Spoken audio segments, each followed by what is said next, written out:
বন্ধুরা, তোমরা সবাই কেমন আছো? আশা করি সবাই ভালো আছো, আর আমিও কিন্তু খুব ভালো আছি। আর সকাল সকাল উঠে 7টার মধ্যে দেখো চান টান সব কমপ্লিট হয়ে গেছে।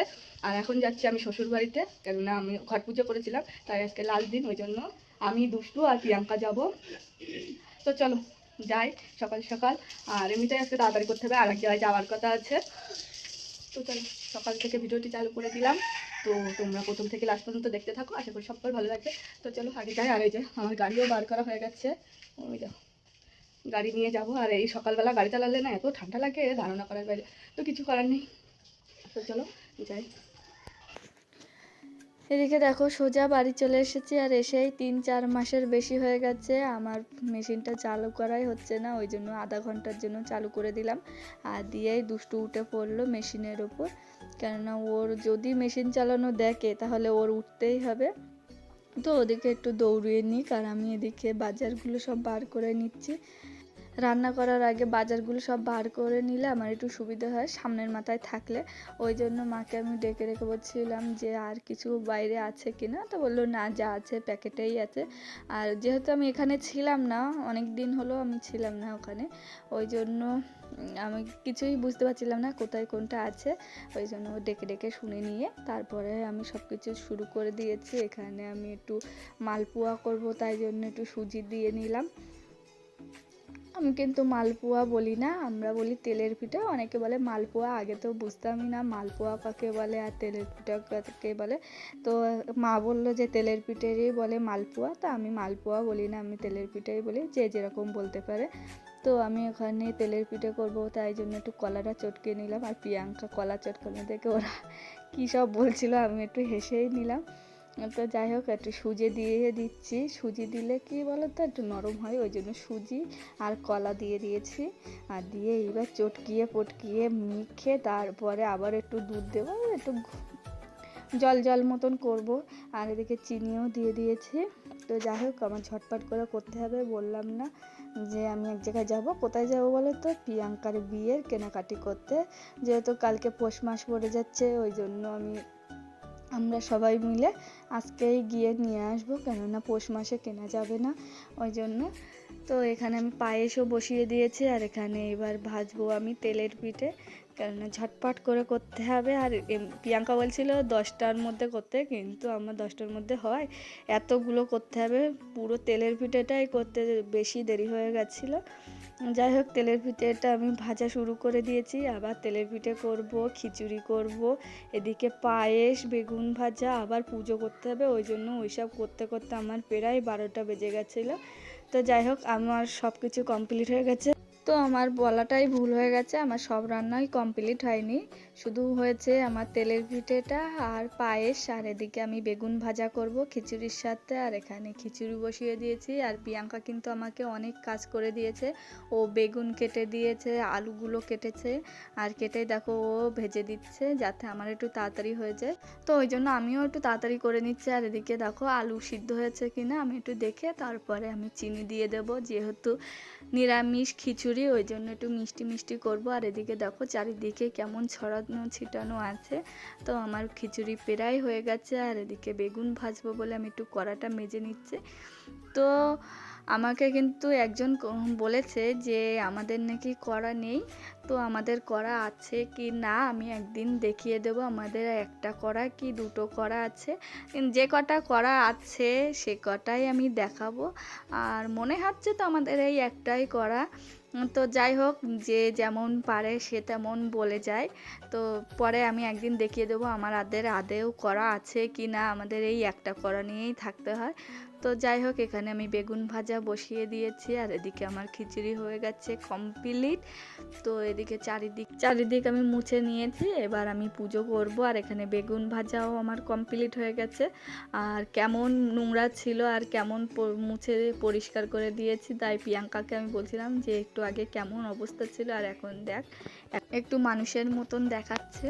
তো যাই হোক, এদিকে আমার পুরোপুরি কমপ্লিট হয়ে গেছে, এবার আমি যাব পুজো করব। কেননা এমনিতেই অনেকটাই লেট হয়ে গেছে, এখনই তাই 12টা বাজে। আর এবার পুজো করতে করতে আমাদের অনেকটাই দেরি হয়ে যাচ্ছিল। তো এদিকে দেখো পুরোপুরি আমাদের রেডি হয়ে গেছে, এখানে ফল কাটা হয়ে গেছে, এখানে পায়েস, তেলের পিঠে, যেহেতু ইতু পুজো, ইতে না, আমারই বলা ভুল হয়ে যায় শুধু পড়ে পড়ে। তো যাই হোক, এখানে হচ্ছে ইতু পুজো, ওই জন্য তেলের পিঠে দিতে হয়। তো এখানে 16টা দেওয়ার নিয়ম, কিন্তু আমাদের এক থালা করে আমরা বসিয়ে দিয়েছি। এখানে ছোলা, পায়েস আর খিচুড়িটা আমরা ঠাকুরের সামনে দিলাম না, খিচুড়িটা রান্নাঘরেই আছে। তো এখানে পুরোপুরি কমপ্লিট হয়ে গেছে আমাদের গোছানো, এবার আমরা বসবো ঠাকুরের পুজো করতে। এবার কিন্তু গোছাতে গোছাতে অনেকটাই লেট হয়ে যায়, প্রায় পুজো করতে করতে আমাদের সন্ধে সন্ধে হব হব হয়ে যায়। আর এবার আমাদের একটু তাড়া আছে বলে তাই জন্য সকাল সকাল করতে বসে পড়েছি, যে যেমন পারে গোছানো ওপরেই তো কথা, ওই জন্য আমাদের এবার সকাল সকাল হয়ে গেছে। তো সকাল সকালই পুজো করে নেব। আর এদিকে দেখো দুষ্টু চান টান করে চলে এসেছে আর পুরো কাঁপছে ঠান্ডায়।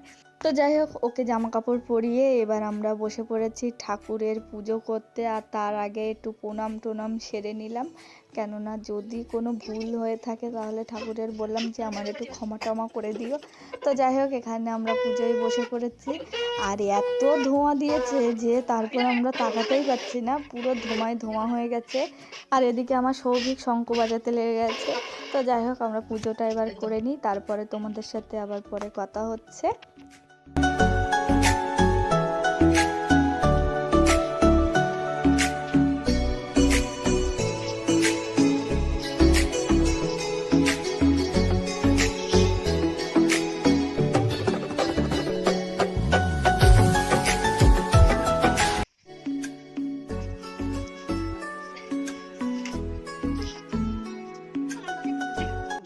তো এখানে আমাদের পুরোপুরি বসে পড়েছি, এবার পুজো একদম কমপ্লিট করেই উঠবো। আর এদিকে দুষ্টু ওর ম্যামকে গলায় পুরো দড়ি দিয়ে পেঁচিয়ে ঝুলিয়ে দিচ্ছে। তো দুজন বদমাইশি করতেই থাকে, দুজন না, প্রিয়াঙ্কা আবার বদমাইশি করছে না, শুধু বদমাইশি করছে আমার দুষ্টু, তোমরা আবার ভেবো না প্রিয়াঙ্কাও বদমাইশি করছে। তো ওকে গলায় দড়ি দিয়ে ঝুলিয়ে দিচ্ছে। তো আমি বলছি কি তোকে গলায় দড়িয়ে দিচ্ছে, বলছে কি হ্যাঁ আমার গলায় দড়ি দিয়ে ঝুলিয়ে দিচ্ছে। তো এখানে আমরা বসে পড়েছি পুজো করতে। তো চলো পুজোটা করে নিই, তারপরে তোমাদের সাথে আবার কথা হচ্ছে।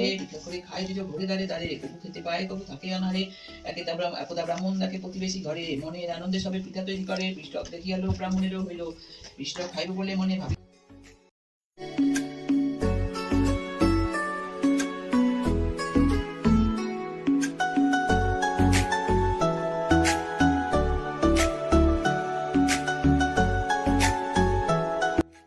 তো এই যে আমাদের পুজো করা কমপ্লিট, আর এবার আমরা পুকুরে গিয়ে ডুবিয়ে দেব। আর আমি ঘরের থেকে বারান্দা পর্যন্ত নিয়ে আসলাম মাথায় করে। আর এবার মা নিয়ে যাচ্ছে পুরো পুকুরে, আর আমি যাচ্ছি, মা যাচ্ছে, প্রিয়াঙ্কা যাচ্ছে পিছনে, আর দুষ্টুও যাচ্ছে। আর পুরো খালি পায়ে একদমই হাঁটতে পারছিলাম না খড় রাস্তা দিয়ে। তো পুকুরে চলে এসেছি সোজা। আর এবার আমরা ঘরটা ডুবিয়ে দেবো। তো 1 মাস ধরে পুজো করে এবার পুরো কমপ্লিট হয়ে গেল আমাদের 1 মাসের পুজো। তো প্রতি রবিবার করেই করতে হয়, অনেকেই করে আবার অনেকেই করে না। তো যে যে করেছো কমেন্টে বলো যে কে কে পুজো করেছে, এই পুজোটা করো, কাদের বাড়িতে হয়। তো এখানে আমরা সবাই মিলে একটু মাথায় মাথায় জল ছিটিয়ে দিচ্ছি, আর প্রিয়াঙ্কাকেও একটু দিলাম। তো যাই হোক, আমরা এবার বাড়ি চলে যাব। সোজা বাড়ি এসে আমি সবাইকে আবার প্রসাদ দিতে লেগে পড়েছে, আর এত তাড়াহুড়ো করে দিচ্ছি। তো এখানে পুরোপুরি আমার সাজানো গোছানো কমপ্লিট হয়ে যাচ্ছে, আর অনেকেই প্রসাদ নিতে চলে এসেছে। তো এদেরকে সবাইকে আমি প্রসাদ দিয়ে তারপরে আমরাই খেতে বসবো। তো আমার না এই প্রসাদ দিতে গেলেই অধৈর্যর কাজ লাগে, যে কোনটা দেই কোনটা দেই না এটাই বুঝতে পারি না, যে সবার পাতে সবটা পড়েছে কি না। তো এটা একটু গুলিয়ে ফেলে। তো যাই হোক, তার মধ্যে আবার দুষ্টু আমার মাথাটা খারাপ করে দিচ্ছে, যে এটা না ওটা, ওটা না সেটা। তো যেটা যেটা বলছে সেটাই সেটাই দিয়েছি, কিন্তু সেটাই কোনোটাই খাইনি। একটা বলতে ফল যদি গালে দিয়ে থাকে, তো একটু পিঠে খেয়েছিল, আর কিছুই খাইনি। আর এদিকে প্রিয়াঙ্কার আর আমার জন্য খিচুড়ি নিয়ে নিলাম, নিয়েই বসে পড়েছি। তো আমি মাটিতে বসেছিলাম বলে ও পিঠেতে বসেছিল, তারপরে ও মাটিতে বসে পড়লো, ওই জন্য ওকে আমি আর আসন দিলাম না, একটা বস্তা যেখান থেকে পেয়েছি সেখান থেকে এনে ওকে বসতে দিলাম। তো বসে এবার আমরা খাওয়া দাওয়া শুরু করে দিয়েছি। এমনিতেই 12:30টার বেশি বেজে গেছে, আর যেখানে আমাদের যাওয়ার কথা ছিল 10টা 10:30টার মধ্যে, আর এখানেই আমাদের 12:30টার বেশি হয়ে গেছে। তো এদিকে আমি গাড়ি বার করছি আর আমার দুষ্টু গাড়ির চাকা ধরে টানাটানি করছে, এই এক বিরক্তিকর কাজ। তো এবার আমরা সোজা বাড়ি যাব, বাড়ি গিয়ে তারপরে গাড়ি রেখে দেখো সোজা চলে এসেছি মসলান্দপুর। আর মসলান্দপুর আমরা যাব হাবড়া, কিন্তু মসলান্দপুরে একটা দোকানে বেনারসি দেখে ভালো লাগছিল বলে ঢুকলাম। তা বাইরে থেকেই যতটা ভালো লাগে ভিতরে যেই যাই আর একটুও ভালো লাগে না। তো এখানে দেখে টেকে তারপরে পছন্দ হয়েছিল, কিন্তু বেশি যেন দাম হয়ে যাচ্ছিল, ওই জন্য আর এখান থেকে নেওয়া হলো না। কিন্তু একের পর এক দেখেই যাচ্ছি আর এখানেও দেরি হয়ে গেছিলো। এই যে শাড়ি টাড়ি দেখতে এত দেরি হয়ে যায়, ওই জন্য আবার আমাদের ট্রেনটাই লেট ছিল, 2:30টার পরে ট্রেন ছিল। ওই জন্য একটা জল কিনে নিলাম, যেহেতু খিচুড়ি খেয়েছি এতটা জলের টান লাগছে, ওই জন্য জলের বোতল নিয়ে নিলাম। আর দেখো ট্রেনে চলে এসেছি, ট্রেনে উঠিনি আর স্টেশনেই চলে এসেছি। আর এত লোকজন ছিল, ওই সাইডেরটা 1 নম্বরে আর আমাদের ছিল 2 নম্বরে। কিন্তু আমাদের লাস্টে এত ভিড় হয়ে গেছিলো ট্রেনে, পুরো একটা পায়ে যেন দাঁড়িয়েছিলাম। তারপরে চলে এসেছি হাবড়ায় এসেই এই দোকানটাতে ঢুকে পড়েছি। আর এই দোকানটায় যাওয়ার কথা ছিল না, আমাদের ছিল আরেকটা দোকানে, কিন্তু এই দোকানেও ভালো লাগছিল বলে ঢুকে পড়েছি। কিন্তু এত দাম বলছিল, পুরো মাথায় খারাপ হয়ে যাচ্ছে। লাস্ট পর্যন্ত এই দোকান থেকেই নেওয়া হয়েছে। তো কোন শাড়িটা নিয়েছি না নিয়েছি তোমাদের বাড়ি গিয়েই দেখাবো। আর এই যে লালের মধ্যে এই শাড়িগুলো এত সুন্দর লাগছিল, কিন্তু দামটাই একটু বেশি হয়ে যাচ্ছে, ওই জন্য প্রথমে নেব না ভাবছিলাম আমরা সবাই মিলে, তারপরে নেওয়া হয়েছে। আর এই শাড়িটা কিন্তু আরও দাম ছিল, শাড়িটা এত নরম ছিল যে আমারই পছন্দ হয়ে গেছিলো, আমি মনে করছিলাম আমার জন্যই নিই, কিন্তু আমার অলরেডি 2টো বেনারসি আছে, ওই জন্য আর নিলাম না। আর প্রিয়াঙ্কা বাইরে এসে দেখছিল যে ভিতরে লাইটের জন্য বেশি উজ্জ্বল মতন দেখাচ্ছে আর বাইরে কেমন লাগে, তাই জন্য বাইরে এসে দেখছিল। তা ওখান থেকে আমাদের একটা বেনারসি নেওয়া হয়ে গেছে। আবার চলে আসলাম আমরা স্টেশনে, আর এসেই দেখো পুরো লোককে, ওই ট্রেনটায় উঠবে তাই এত লোক ছিল, আমি বলছি কি বাবারে এইরকম যদি আমাদের এই ট্রেনে থাকে আমি উঠবই না, আমি অটোয় করেই যাব। কিন্তু যাওয়ার সময় একদমই ফাঁকা ছিল, সেইভাবে লোকজন ছিল না, তো ওই জন্য উঠতে পেরেছিলাম। কিন্তু আসার সময়, এটা তো যাওয়ার সময় কথা বলছি, কমই লোকজন ছিল, কিন্তু আসার সময় প্রচুর পরিমাণে লোকজন ছিল, ওই জন্য উঠতেই পারছিলাম না। আর যাওয়ার সময় একটু ফাঁকা ফাঁকা ছিল। যাই হোক আমরা চলে এসেছি, আর এসেই দেখো পুরো অন্ধকার হয়ে গেছিলো, আর এখানে একটু লাইট ছিল বলে আমাদের একটু দেখা যাচ্ছে, নাইলে আমরা পুরো বাড়ি এসেছি 7টার দিকে। তো যাই হোক তোমাদের সকালবেলায় দেখাবো যে কি কেনা হয়েছে। এই যে প্রিয়াঙ্কার শাড়ি দেখো, কালকে এনেছিলাম আর আজকে তোমাদের দেখাতে এসেছি। এই প্রিয়াঙ্কা, আর এই প্রিয়াঙ্কার শাড়ি, এটা হলো ওড়না।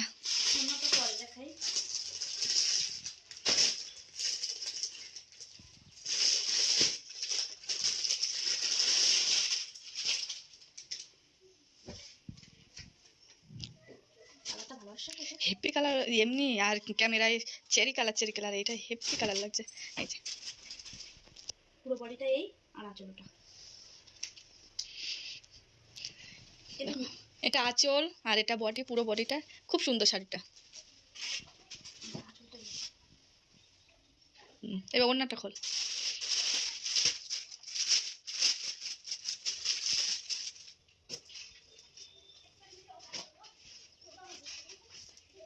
ওড়নাটাও নরম সরম, শাড়িটা যেরকম নরম ওড়না।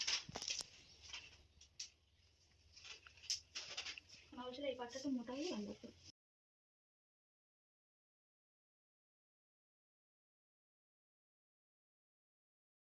তো প্রিয়াঙ্কা বিয়েতে চাদর গায়ে দিয়ে বসবে, চাদরটাও খুব সুন্দর। দাঁড়াই পুঁতি বসানো। দু সাইডেই এক। তো এই হলো প্রিয়াঙ্কার কেনাকাটি। এখনো বাকি আছে। না না ঠিকই আছে। এটা আমি লেহেঙ্গার সঙ্গে দেখছিলাম বাড়ি এসে, নরম হচ্ছে না। তো যাই হোক, এই যে প্রিয়াঙ্কার শাড়ি সব কিছু কমপ্লিট হয়ে গেছে কেনাকাটি। আর প্রিয়াঙ্কার খুব এই দেখো গায়ে দিয়েছে। তো ওর বিয়ে ঠিক হয়ে গেছে, খুব তাড়াতাড়ি চলে আসছে, আর 1 মাস মতন বাকি আছে। যেহেতু পৌষ মাসে বিয়ে হয় না, মাঘ মাস শুরুতেই হয়ে যাবে। আর ডেটটা আমি বলছি না কত তারিখে হচ্ছে। তো চলো। আর আমি কিন্তু সকালবেলা ঘুম থেকেই উঠে চলে এসেছি, আমার মুখ টুক দেখেই বোঝা যাচ্ছে। দুষ্টুর স্কুলে দিয়েই চলে আসলাম তোমাদের শাড়িটা দেখাবো বলে। আর কেননা কালকে অনেক রাত হয়ে গেছিলো, ওই জন্য আর আমি কোনো ভিডিও করিনি বাড়ি এসে। আর ওখানেই দেখেছিলে ট্রেনের স্টেশনেই অনেক রাত হয়ে গেছিলো, ওই জন্য আর কোনো ভিডিও করিনি। বাড়ি এসে এত মাথার যন্ত্রণা করছিল, তো এত মাথার যন্ত্রণা করছিল, ওই জন্য ঘুমিয়ে পড়েছিলাম। আর সকালবেলা উঠে চলে আসলাম প্রিয়াঙ্কাদের বাড়িতে তোমাদের শাড়িটা দেখানোর জন্য। তো তোমরা প্রিয়াঙ্কার শাড়িটা কেমন হয়েছে অবশ্যই কমেন্ট করে বলো। আর যদি ভিডিওটি যদি ভালো লেগে থাকে তাহলে লাইক করো, কমেন্ট করো, আর পারলে চ্যানেলটি সাবস্ক্রাইব করে দেবে। আজকের মতন টাটা।